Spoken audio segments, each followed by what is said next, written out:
Students, তোমরা যারা ফিলোসফিতে honours নিয়ে সেমিস্টার 6-এ পড়ছো, তো তোমাদের যে ডিএসসি পোর্শনটা রয়েছে, অনেকেরই হয়তো ডিএসসি A to C অর্থাৎ ফিলোসফি অফ ল্যাঙ্গুয়েজ ওয়েস্টার্ন এই পোর্শনটা রয়েছে। তোমরা অনেক দিন থেকেই রিকোয়েস্ট করছো আমাকে সাজেশন করে দেওয়ার জন্য, একটু দেরি হয়ে গেল। অ্যাকচুয়ালি স্টুডেন্টদের সমস্ত ইন্টারনাল চলছিল, এর জন্য আমি স্টুডেন্টদেরও দিতে পারিনি।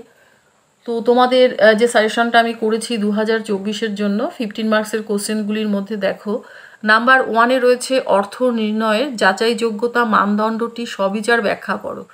2, লক্ষণসূচক বৈশিষ্ট্য ও সহগামী বৈশিষ্ট্যের মধ্যে পার্থক্য উদাহরণ সহ ব্যাখ্যা করো।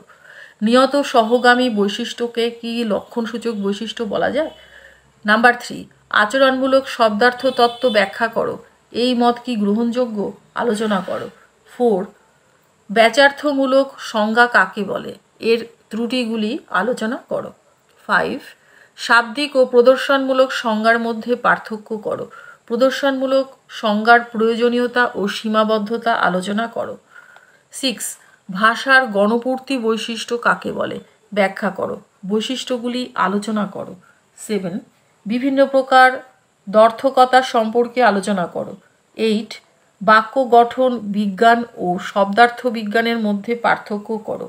এমন কিছু আছে কি যা অর্থপূর্ণ কিন্তু শব্দ নয়? উদাহরণ সহ আলোচনা করো। 9, ধারণামূলক শব্দার্থ তত্ত্বটি কি? শব্দার্থ তত্ত্বটি বিশদভাবে আলোচনা করো। 10, কোনো শব্দের অর্থ নির্ধারণ করতে হলে শব্দটি কি বস্তু নির্দেশ করার জন্য প্রয়োগ করা হয় তা অনুসন্ধান করো। এই বাক্যে যে মতবাদ, অর্থাৎ মতবাদটি হলো, আমি ব্র্যাকেটে দিয়ে দিয়েছি, নির্দেশমূলক শব্দার্থ তত্ত্ব। তোমাদের বুঝতে সুবিধা হবে তাই ব্র্যাকেটে আমি দিয়ে দিয়েছি। ব্যক্ত করা হয়েছে তা বিচার করো। এবার আসছি 5 মার্কসের কোশ্চেনে। নাম্বার 1, অর্থ সম্পর্কে পরীক্ষণ যোগ্যতা মানদণ্ডটি আলোচনা করো।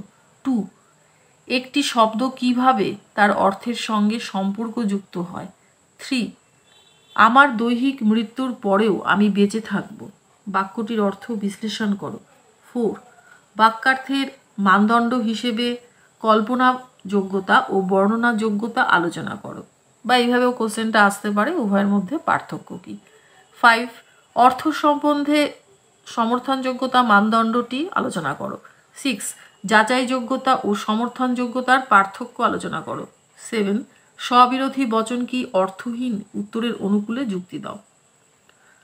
8, অর্থের নির্দেশমূলক তত্ত্বের সমস্যাগুলির যে কোনো 3টি সম্বন্ধে সংক্ষিপ্ত আলোচনা করো।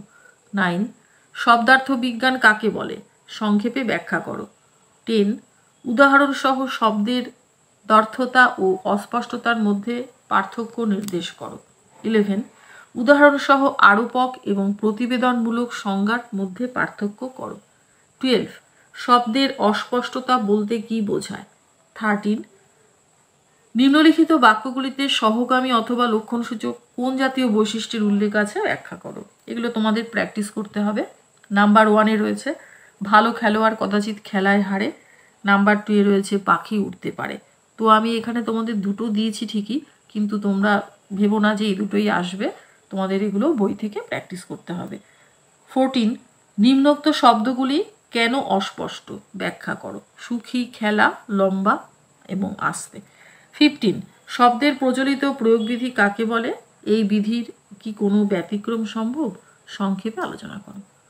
তো এই তোমাদের কোশ্চেন, আশা করি এখান থেকে তোমরা সবই কমন পাবে। ভালো করে তোমরা ফলো করে পড়তে থাকো। আর তোমাদের যদি সাজেশনটা উপকারে লাগে, অর্থাৎ তোমরা যদি উপকৃত হও, তাহলে অবশ্যই একটা লাইক করো, তাহলে আমি ভীষণভাবে খুশি হব। কারণ সাজেশনটা করতে তো আমার অনেকটা সময় লাগে, তোমাদের জন্য চিন্তা করেই করি যাতে তোমরা একটু উপকৃত হও। সেই হিসেবেই বলছি, অবশ্যই একটা লাইক করো, তাহলে আমি খুব খুশি হব।